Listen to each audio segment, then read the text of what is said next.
Got to use my hands, you know I'm Italian. With your hands. How to turn off your water main. You'd want to turn off your water main if there was evidence of a flood, a burst, or an unknown leak in the house.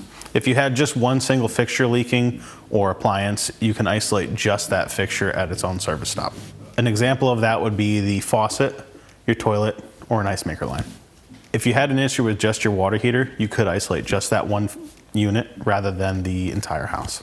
In Connecticut, typically your water shutoff valve is located in your basement of your home. Usually in warmer climates, you'll notice that the shutoff valve is located outside of the house. Either way, you want to look for a valve that looks like this or this. You want to look for a lever handle ball valve and turn that a quarter of a turn, or if you have a round handle, it'll be a multi-turn valve, and you'll turn that clockwise to close it. Just keep turning it clockwise until it stops. Gate valves are known to be an issue. They have a tendency to break off in the open position or the closed position, not allowing you to turn them off. It's a good idea for your water main to be labeled. Usually if it is, there's a tag on there or it's written on the pipe. If it isn't labeled, some of the things you should look for would be the pipe coming through the wall, a water meter, or your well tank itself. Once you do know where your water main is, it is a good idea to have a clear path to that shutoff valve. In the event of emergency, you can access it. My recommendation, honestly, if the valve looks like it's not in that great of shape, and it's not something you feel like is going to turn easily, would be to have a professional come out and look at it.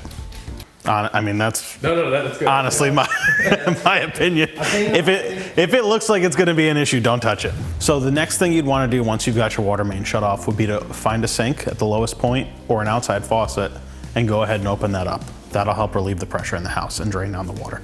After you've got that taken care of, you can then go ahead, clean up any water, and contact a professional to see what's going on. So for an individual fixture that's got an issue, for example, a sink, what you're gonna wanna do is look underneath the unit or behind the unit and find your shutoff valve there. Here's some examples. If your kitchen faucet's leaking or your dishwasher's leaking, your shutoffs are generally underneath your kitchen sink. Underneath most sinks, you'll have a valve that looks like this with this football-shaped handle. To shut it off, you just want to turn it clockwise until it stops, and that shuts the water down. Your dishwasher line usually comes in, it'll be copper or a braided line like this one, and you want to follow it to the supply and shut the valve off for that. In the event that your freestanding tub or deck mounted tub is leaking, there's typically two different ways to shut it off. Sometimes there's shutoff valves located below, or there's an access panel either in the front or the side that'll give you access to shut them off.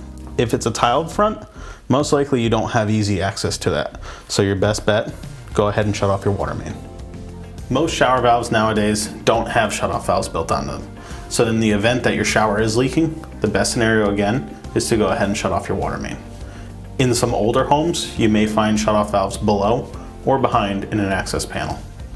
In some rare occasions, shower valves may have individual service stops built behind the trim. It does take a little bit of effort. It's a matter of removing the trim and shutting them off. If you're not handy, best scenario, shut off your water main. Shower trims typically are different depending on manufacturer, and ease of removal depends on the brand. So if you're not comfortable doing it, don't attempt it, shut your main off, and then have a professional take a look. If your toilet's leaking, your shutoff valve is located right on the left side of your toilet. If the water supply to your toilet is off and you need to flush it, or if for some reason your toilet isn't flushing with the handle, could be a broken handle or a broken toilet chain, you could always flush your toilet with a bucket of water.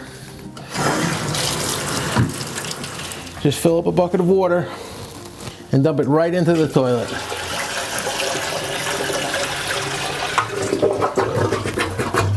And that will push everything down. If your fridge is leaking or you see water on the floor, the shutoff valve is typically located underneath the sink on the cold side or sometimes in a box behind the fridge. If your shutoff valve is located behind the fridge or you're not sure exactly where it is, your best scenario would be to go ahead and shut off your water main.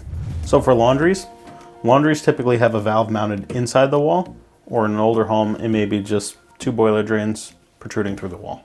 This laundry valve typically has indications on there for off and on, written into the brass itself. Just as simple as pushing that lever to the back is going to turn this one off. In situations where laundry valves haven't been moved in a while, they can become corroded stuck, and may actually leak if you turn them. So if they don't look like they're in good shape, it may be good practice to just turn your water main off instead. If you need to shut off your water heater, you're going to want to look for your cold water supply, which is going to be on the right side of your water heater. Go ahead, turn that valve off just like that. What you also want to do is know the type of water heater you have. There's different manufacturers, different models, different ignition sources. So not only do you shut off your water supply, but we also want to turn off any source of power. So if there's electrical connected to it, we want to disconnect that electrical. If there's gas connected, we want to shut that gas off. This way we don't cause any other damage to there. For electric water heaters, your power shutoff will be inside your breaker. For gas water heaters, you're going to want to go ahead and also shut off your gas supply and or your gas valve located on the bottom of the heater. If you have an oil-fired water heater, you'll notice a red shutoff switch located on the side or near the unit. Go ahead and shut that off as well. All water heaters are required to have at least one shutoff valve on the cold water main. In the event that your water heater has both a hot and a cold shutoff valve, it helps to shut both of them. This way you can isolate the water a little bit easier. Majority of the things that I have just mentioned have single family homes in mind where everything is accessible in the basement. So for condos and apartments, location and accessibility may be different. The location of them may be in either a maintenance closet or an access panel. If you live in an apartment, generally the water shutoff will be by your water heater. So tenant and landlord situations may be similar. Sometimes the shutoff valve is not in a location that you can access. Sometimes, again, it's located in your basement. If you've got a leak in a house that you're renting, the first thing you need to do is contact your landlord. If you're a landlord and you have a tenant that has a leak, you should know where to tell them to shut the water off. For city water, your water main is typically located next to the foundation wall where it comes in. Sometimes you'll notice a water meter here, which is a good indication of your water main, or in newer situations, they're located outside. But you always have a shutoff valve inside. If you've got well water in your house and you need to shut off your water, there's usually a valve in this general area by the bottom of the well tank. Well tanks are generally blue, sometimes they're green. Sometimes you'll have a galvanized silver color tank. But generally in the lower area or on the pipe coming out of it, you'll have a valve. If you've got a ball valve, when the handle's in line with the pipe, it's on. When it's crossing the pipe, it's off. That shuts the water off to the whole house. So if anything's leaking in the whole house, you shut the valve off at the bottom of the tank and the water will stop. If you have a leak in the tank itself, if the tank is rusted and it's leaking or some of the fittings down here are leaking, what you'll need to do then is shut the power off to the well. In some cases, there's a light switch in this general area by the wiring going out to the well. In this particular case, there's no switch. The only switch is in the breaker box, and we'll go over to the breaker box and I'll show you where that is. Here's the pump breaker. Generally, it's a 240 breaker, so there'll be two breakers for the pump. If your pump isn't labeled and you really need to shut the main, shut the water off and you don't know, you could shut your main off. It'll kill all the lights in the house. But it's important to know where your circuit breaker panel is and where your pump switch is. The other thing you need to know about that is there's some stored water in here. So the second you shut the water off, if the tank is leaking, it's still going to leak for a little while afterwards. What you're doing by shutting the water off is stopping any new supply water from coming in. So there are many other scenarios that we could cover, but this video will go on for forever. The main idea of this video is to show you where your shutoff is located, which valves would shut off that, and what to do after. Annual inspections are beneficial for your shutoff valves or service stops because they help keep things moving, making sure that they're going to be able to move when you need them to move. They're as simple as having a professional out, or if you'd like to attempt them yourself, you can do that. Just exercising those valves, moving them, turning them on and off every once in a while is beneficial from keeping them from seizing up.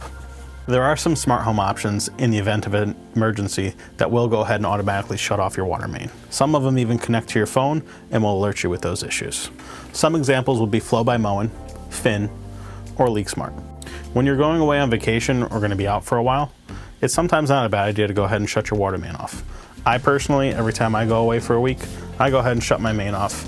This way, if there was an issue, I don't have to worry about it. It's going to stop itself. Before the weather drops below freezing, you want to remove your outside hoses and, if necessary, shut the hoses off from inside. This particular hose bib is a frost-free hose bib. What that means is when I turn the handle off here, the water actually stops further in the house where it's not going to freeze. It's critical on these hose bibs to remove the hose because the entire pipe is still full of water. Once you take the hose off, it allows the hose bib to drain down.